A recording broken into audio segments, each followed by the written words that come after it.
Terima kasih buat teman-teman yang melayani pagi hari ini, sungguh luar biasa. Kemarin saya menghadiri Komsel Sukacita, Mama Efraim bilang, "Pak, anak-anak kita semua cantik dan ganteng." Ya, sudah pasti. Itu bagian kita itu. Amin. Karena kita ini spesial di mata Tuhan. Saudara spesial di mata Tuhan. Mereka cantik dan ganteng karena orang tuanya juga luar biasa. Amin. Karena kita punya Allah yang luar biasa juga.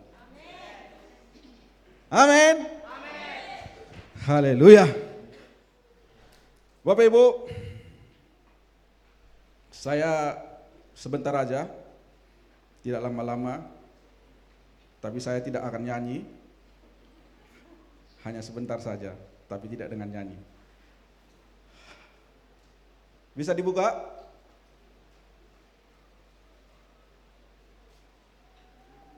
Oke. Saya beri judul khotbah saya pagi hari ini, Tuhan tidak pernah gagal. Tidak baik, Pak, tapi Tuhan katakan Tuhan tidak pernah gagal. Kalau engkau percaya ada Tuhan bersamamu, pagi hari ini saya mau katakan bahwa Tuhan tidak pernah gagal. Amin. Saya ambil buku dari, ini sudah sering, ini ada lagunya, Habakuk.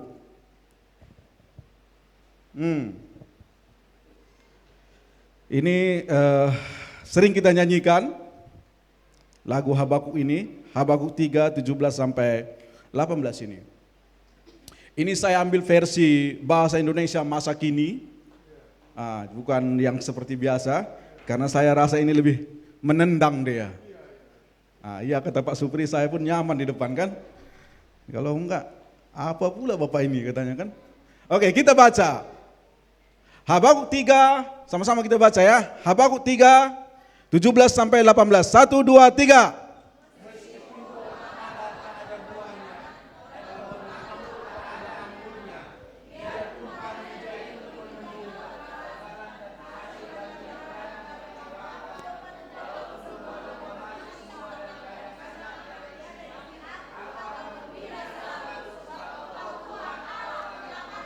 Amin. Ayat 18 katakan, aku akan gembira selalu. Gembira selalu. Kalau hari ini saudara beli handphone, seminggu lagi tak bergembira kita. Kenapa aku beli yang seperti ini? Kalau saudara beli sesuatu yang barulah, paling seminggu 2 minggu, aduh bosan. Ternyata handphone sama semuanya, kan? Untuk SMS, chat itu ajanya. Baru saudara bilang, gembiraan kita itu sebentar. Tapi di sini dikatakan, kalau saudara, kenapa saya mulai dari 18-nya? Aku akan gembira selalu. Kok bisa? Sedangkan ayat di atasnya dikatakan gimana? Pohon ara tak ada buahnya. Pohon anggur tak ada anggurnya. Zaitun menuai kegagalan. Gandum mengecewakan. Domba-domba mati semua. Kandang ternak tiada isinya. Alamak, habis. Saudara tahu di zaman itu, bangsa Israel, ini adalah kebutuhan mereka. Ini tumbuhan yang gampang tumbuh. Ya kan? Makanya waktu Adam dan Hawa terancang, dari mana diambil? Pohon ara. Kenapa? Itu tumbuhan yang ada di sana. Ini hari-hari ada di situ. Ini kebutuhan mereka ini. Kayak kita kan ilalang kan daun ubi lah contohnya kan, di mana-mana ada daun ubi. Sempat daun ubi pun tak berdaun lagi. Sedangkan lagu Indonesia apa katanya yang sering kita nyanyikan? Lemparkan saja tumbuh, katanya saking suburnya Indonesia ini. Sama mereka ini, waktu zaman itu. Pohon ara ini, anggur ini, zaitun ini adalah makanan sehari-hari. Tapi Habakuk bilang, pohon ara tak berbuah. Pohon anggur tak ada anggurnya. Pohon zaitun pun gagal. Gandum makanan mereka, beras pun mengecewakan. Domba pun mati semua. Tapi dikatakan apa? Aku akan gembira selalu. Kita akan bisa gembira selalu. Saya mau katakan bahwa ketika engkau bersama dengan Tuhan. Ini semua kacau saudaraku. Saya tidak tahu hari ini apa yang berantakan dalam hidupmu. Apa yang hilang kau lihat hari ini. Apa yang tidak menghasilkan buah hari ini. Atau engkau anggap anggurmu selama ini sudah berbuah, tiba-tiba tidak berbuah lagi. Saya mau katakan buat kita semua. Bagi Tuhan semua gampang. Amin. Kalau hari ini katakan Tuhan tutup semua. Kalau hari ini katakan finish semua. Tapi kalau hari ini katakan Tuhan kau diberkati, tak ada yang bisa menghalangi. Saya mau katakan buat kita semua, taruhlah pengharapanmu di dalam Tuhan. Maka engkau akan bisa mengatakan, aku akan gembira selalu. Kalau kita taruh pengharapan kita dari penghasilan kita, atau ada yang sudah kita harapkan, jelas. Ya kan? Tanggal 5 ting masuk pegawai negeri kan? Hah? Jelas di alurnya. Tapi kalau Tuhan katakan, nakku stop. Oh, masa Tuhan kita seperti itu? Inilah pertanyaan yang sering muncul bagi kita. Banyak orang mempertanyakan ini. Kok bisa pohon araku tidak menghasilkan buah?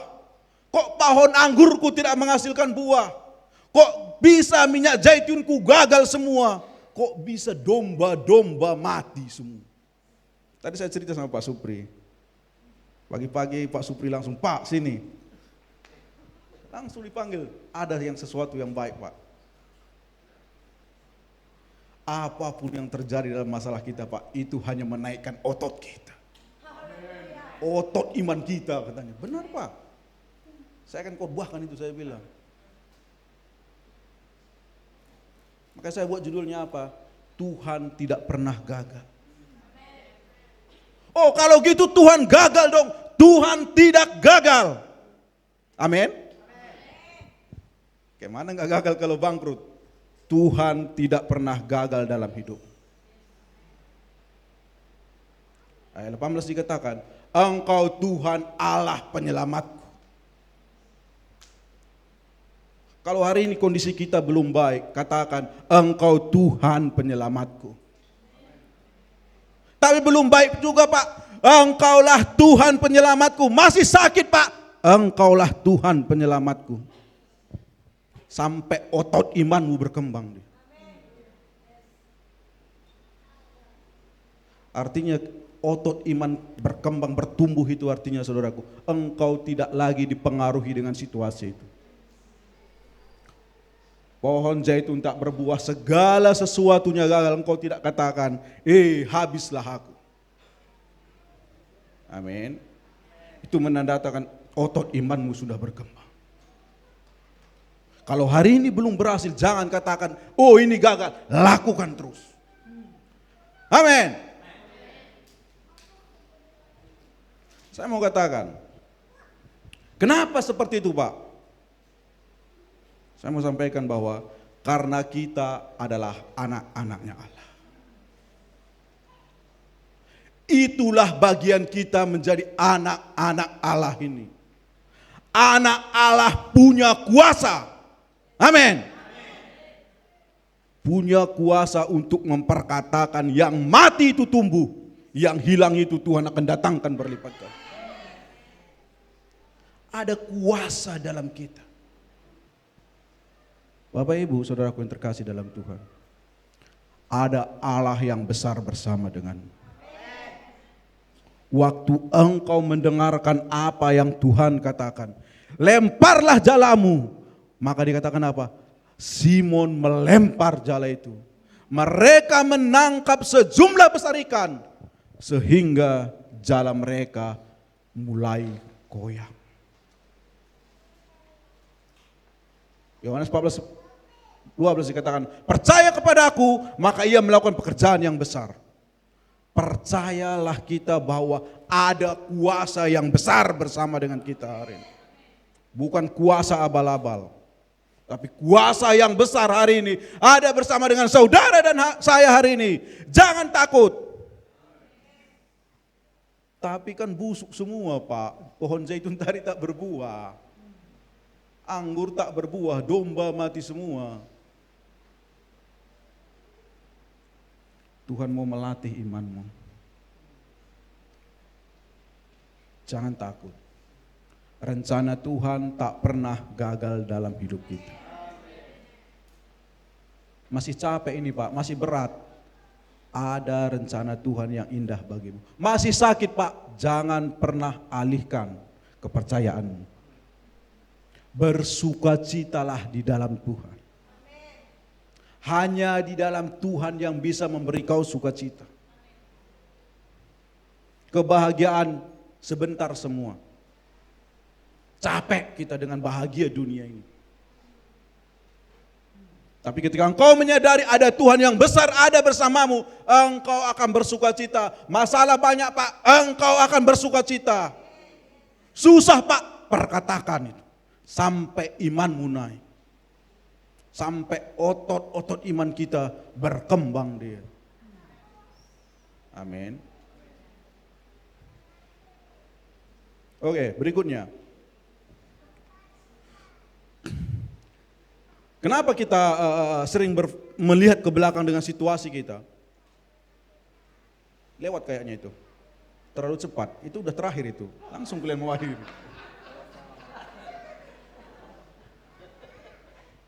Itu yang terakhir, masih ada 5 lagi di depannya. Saya buat judulnya hidup secara supranatural. Saudara kita tahu kisah ini, saya bacakan. Yaitu 16 ini. Sejak waktu itu Yesus mulai menyatakan kepada murid-muridnya bahwa ia harus pergi ke Yerusalem dan menanggung banyak penderitaan dari pihak tua-tua, imam-imam kepala, ahli-ahli Taurat, lalu dibunuh dan dibangkitkan pada hari ketiga. Ini Yesus ceritakan pada murid-muridnya. Tapi apa kata Petrus? Tetapi Petrus menarik Yesus ke samping dan menegur dia. Hebat Petrus kan? Ditarik, ditegur. Hebat dia. Katanya, Tuhan, kiranya Allah menjauhkan hal itu sekali-sekali tak akan menimpa engkau. Maka Yesus berpaling dan berkata kepada Petrus, enyahlah kau iblis. Engkau suatu batu sandungan bagiku. Sebab engkau bukan memikirkan apa yang dipikirkan Allah, melainkan apa yang dipikirkan manusia. Petrus ini kan sok-sok jadi pahlawan tadi kan. Benar enggak dia ini? Mungkin kita pun, udah Pak, supri saya aja, tenang dulu. Aman, saya amankan.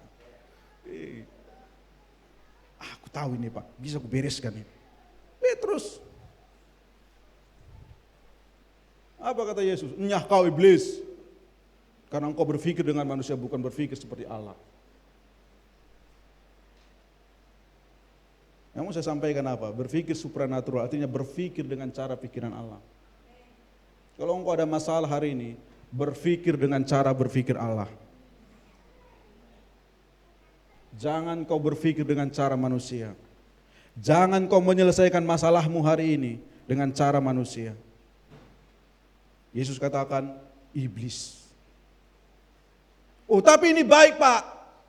Ya kan? Kan wajar, hari Minggu banyak orderan, ya kan? Ya kan? Jualan kita kan kayak gitu. Saya dulu jual panggang di Sekupang. Lama saya jual panggang saudaraku, BPK. Oh hari Minggu itu rame kali orang.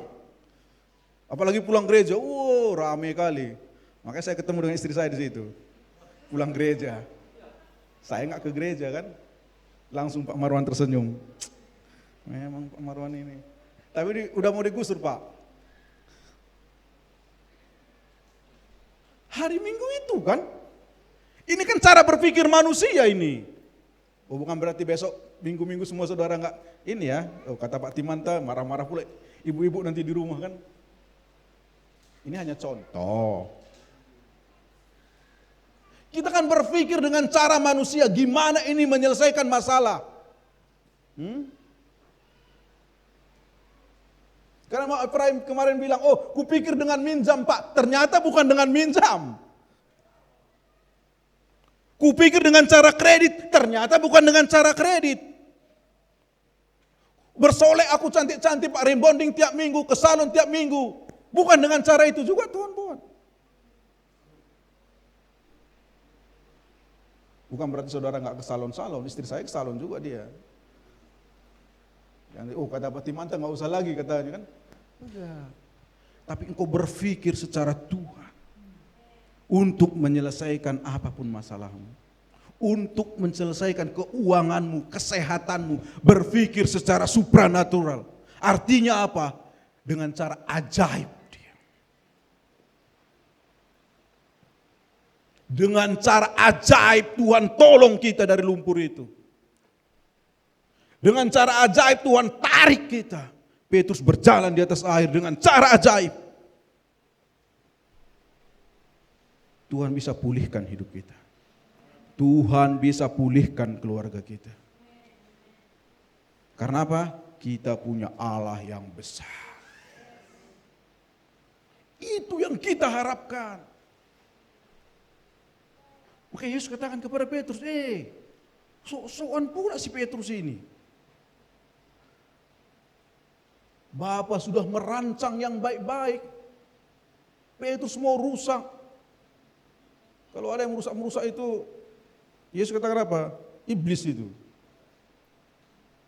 Kalau ada yang merusak rencana Tuhan. Amin. Kok saudara iblis bilang, karena nggak pernah diomongkan iblis di tempat ini kan. Surga terus, kok Pak Timanta bawa kami ke bumi gitu kan. Biasanya surga terus kan. Kita masih di bumi. Iblis itu seperti singa mengaum-ngaum katanya. Ada di sekelilingmu. Pikiran kita diputar balik. Masalah kita membuat kita menjadi takut. Anak-anak kita dibuat kita menjadi takut. Sudah jam 10 belum pulang. Sudah jam 11 belum pulang. Dibuat kita menjadi takut. Uang sekolah sudah harus dibayar, dibuat kita menjadi takut. Berpikirlah secara apa? Dipikirkan Allah, berpikir secara pikiran Allah. Harapkan mujizat-mujizat itu terjadi. Bagaimana Pak? Jangan tanya saya pun tak tahu caranya. Cara Tuhan. Ada saja Tuhan tolong caranya. Ada saja Tuhan bikin jalannya. Pak Joko yang sering. Ada kuasa yang sama. Kenapa itu terjadi? Ada kuasa. Ada Yesus di situ. Dan Yesus ada bersama kita hari ini. Amin. Waktu Yesus haus, datang dia ke sumur kan, ada perempuan Samaria di situ. Ngapain kau di situ? Ngambil timba, ngambil air. Aku haus ini, kasih dulu minum. Nggak boleh. Kalau adat bilang nggak boleh, kasih aku minum. Haus aku ini katanya kan. Itu bahasa aku lah itu. Yesus nggak kayak gitulah ngomong. Minum dia kan? Jadi apa dia? Jadi misionaris perempuan ini. Bertobat orang dibuatnya.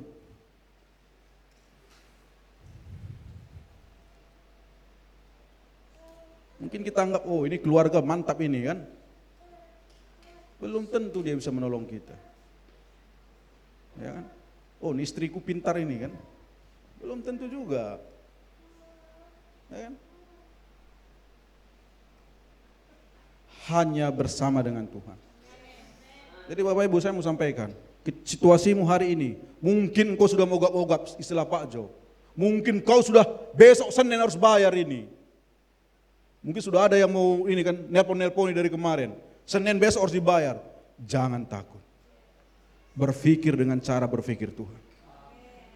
Tuhan bisa tolong dengan caranya Tuhan.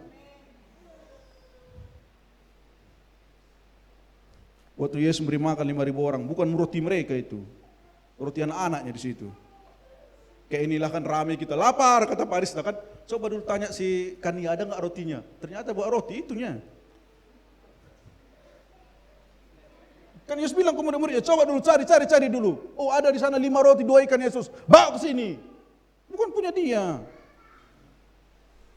Gak ada dia bawa roti. Kalau di sini Yesus banyak loh yang mengikuti dia. Seharusnya punya, kalau kita secara manusia kan bisa kita berpikir, kenapa murid-muridnya 12 tak berpikir, gak pakai otaknya kan gitu ya. Gak. Yesus mau tunjukkan, kalau engkau bersama denganku, everything okay. Kan gitu. Kalau dia mau bayar pajak kan, apa kata Petrus tuh Lukas ya. Kita harus bayar pajak loh, gak ada uang Yesus. Mereka gak bawa uang. Gini aja lah, mancing kau mancing. Ada nanti di ikan itu ada koin, ambil bayar. Saudara bayangkan, ikan disuruh Yesus. Supranatural kan? Yesus melakukan hal yang sama loh. Gak bawa uang dia waktu itu. Enggak, mana ATM, gesek dulu. Atau Shopee Pay, GoPayLater, segala macam. Enggak.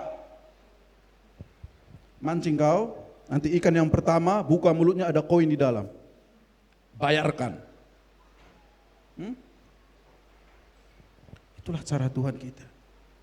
Dia bekerja dengan cara ajaib. Jadi Bapak Ibu, kalau engkau ini kekurangan, jangan takut. Tuhan bekerja dengan ajaib buat keluargamu. Harapkan. Perkatakan. Yesus yang sama ada bersamaku hari ini. Kuhantam semua, kan gitu. Amin. Jangan saya digusur, enggak lagi. Berpikir secara berpikirnya Tuhan. Amin. Engkau diberkati dengan bunga dengan kekuatanmu. Kalau Tuhan pakai jalamu, puji Tuhan. Seperti dengan Simon, Tuhan pakai jalannya untuk menangkap ikan. Haleluya, puji Tuhan. Kalaupun kau nggak punya jala, Tuhan datangkan ikan. Di mulutnya ada koin emas.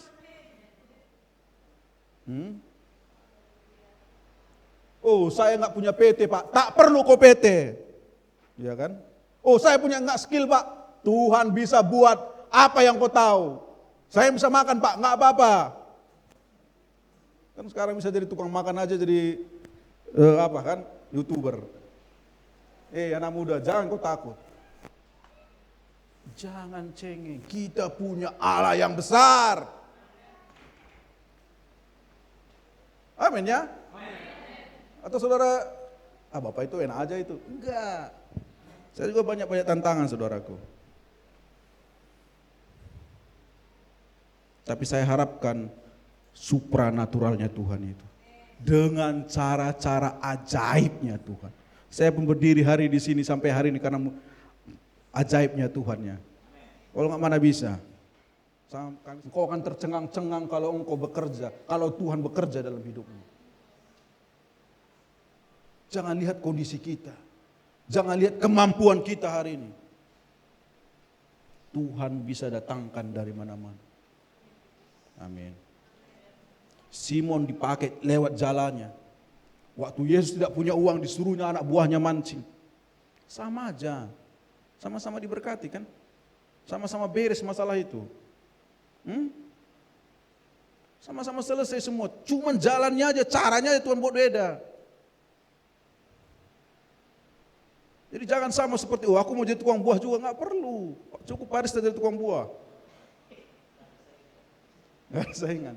Pak Aris, Pak Jai, AC, super cool, cukup. Jangan kita mau seperti itu. Amin. Harapkan seperti itu juga dalam hidup kita. Ada mujizat, ada ajaib terjadi dalam hidup kita. Dan itu terjadi ketika engkau bersama dengan Tuhan. Menyadari sebenarnya Yesus itu sudah ada bersama dengan kita. Tergantung kita sadar tidak. Jangan kita bilang, oh aku lagi roda apa tadi Pak Supri? Roda pedati, aku di bawah. Enggak. Perasaanmu aja engkau di bawah itu. Engkau tetap di atas. Amin. Haleluya. Sudah mau selesai kan? Ini saya buat contoh, cuman tak terbaca pula. Belum ganti dulu. Oke, ini murid Yesus. Saudaraku, jadi kenapa saya mau ceritakan bagaimana ini murid-murid Yesus itu bagaimana mereka meninggalnya. Saya mau buat contoh, mereka ini adalah murid-murid Yesus. Saya mau sampaikan Bapak, Yesus tidak pernah gagal. Bagaimana cara mati muridnya? Ini saya mau sampaikan. Simon Petrus berprofesi sebagai nelayan, ia bekerja di Kapernaum. Petrus sempat menyangkal Yesus selama 3 kali. Namun ia dipulihkan, diberi tugas untuk mengembalakan domba atau umatnya. Simon Petrus telah disalib dengan kepala di bawah. Kayu salib untuk Petrus dipasang berbeda, ialah seperti salib terbalik. Ia merasa tidak layak untuk mati dan disalibkan seperti Yesus. Bagaimana Petrus mati? Petrus mati dengan salib terbalik. Yang kedua, Andreas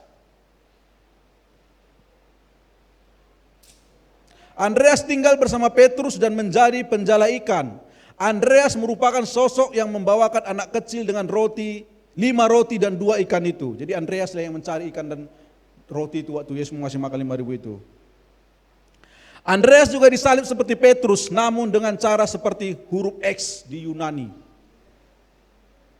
Sebelum meninggal ia disiksa dengan hukuman cambuk, diikat dan disalib. Seperti itu kematiannya.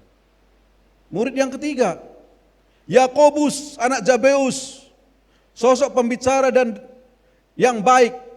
Ia bekerja sebagai nelayan bersama dengan Yohanes dan ayahnya. Kemudian Yesus, murid pertama Yesus dipanggil. Ia dipenggal kepalanya di Yerusalem. Yang keempat,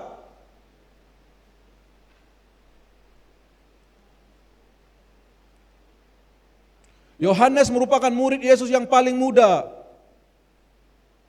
Ia baru saja meninggalkan masa remajanya ketika menjadi murid Yesus. Engkau masih muda, dengar ini. Apa yang dilakukan?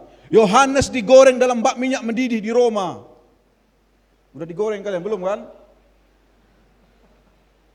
Ini murid Yesus ini. Apakah menghalangi rencana Tuhan? Enggak. Digoreng.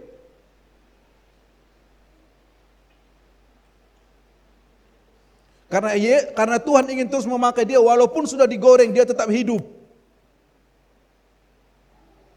Sampai akhirnya dibuang dia, diasingkan ke pulau Patmos untuk bekerja paksa di tambang batu bara. Filipus, orang yang pertama kali bertemu dengan Yesus di seberang sungai Yordan dan Betania. Filipus martir tepat setelah 10 tahun kematian Yakobus. Filipus dikatakan telah dihukum cambuk dan dilemparkan ke dalam penjara serta disalib. Sekarang disebut wilayah Turki. Dicambuk. Ini orang yang selalu bersama-sama dengan Yesus.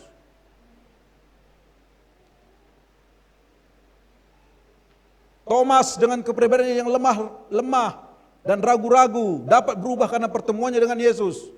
Kematiannya gimana? Thomas dilempar ke dalam perapian. Karena tetap masih hidup, dia dihujani dengan tembakan sehingga mati. Dia mati di India.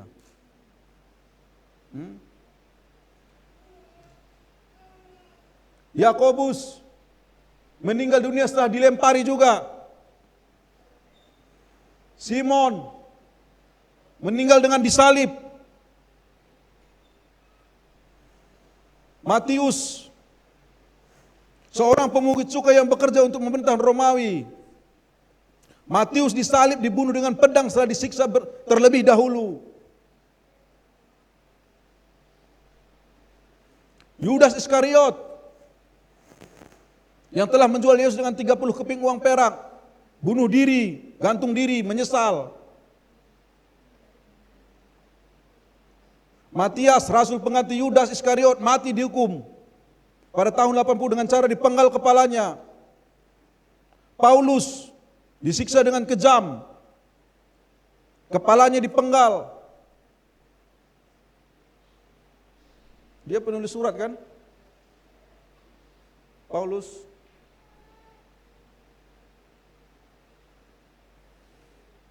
Kenapa saya mau sampaikan ini buat kita semua? Kematian mereka tidak menghalangi pekerjaan Tuhan. Makanya kita ada hari ini. Amin. Kematian mereka tidak menghalangi rencana Tuhan. Makanya waktu Petrus mau menghalangi Yesus, dia katakan, "Enyah kau iblis." Kenapa? Tuhan sudah punya rencana yang baik buat kita. Yesus sudah merancang hidup kita dengan baik supaya kita menjadi orang-orang yang diberkati. Walaupun keadaanmu belum baik hari ini, rancangan Tuhan sudah pasti yang baik. Makanya kita orang tua kan pasti punya rancangan yang baik untuk anak-anak kita. Jadi kalian anak-anak muda, kalau kau dilarang banyak nonton, main handphone, karena orang tua kalian punya rancangan yang baik untuk kalian. Jadi jangan kau berpikir negatif terus. Agar dilarang sedikit, oh bapak marah. Gak bisa. Sekarang Abraham sudah berapa minggu ini tidak boleh pakai iPhone, gak boleh pakai handphone. Saya hukum dia. Dia tahu, karena dia gak bisa matematika kan. Gak bisa kali-kali. Saya bilang kau gak boleh pakai handphone selamanya kalau belum bisa kali-kali. Niat baik kan. Coba dia berpikir, bapak inilah.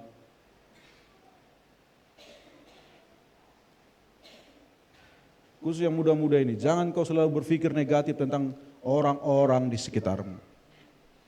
Mereka tidak pernah merancang yang jelek pada kalian. Ada rancangan yang baik. Sama untuk kita semua. Tuhan tidak pernah merancang yang buruk kepada kita. Tapi Pak, aku seperti ini. Tuhan mengasihimu. Oh, tapi saya banyak masalah. Tuhan mengasihimu. Amin. Itulah rancangan Tuhan dalam hidup kita. Itulah yang ingin Tuhan kita nikmati di dunia ini. Sebelum kita kembali ke sorga itu, Tuhan kepingin kita menikmati sorga di bumi ini. Dia kepingin kita menikmati sorga di bumi ini sebelum kita bangkit pergi bersama dengan Allah di atas. Amin. Itu rancangan Tuhan, bukan rancangan kecelakaan. Tapi Tuhan katakan apa? Rancangan damai sejahtera. Amin. Terima kasih, terima kasih sampaikan. Mari kita berdoa. Saya undang untuk bangkit berdiri.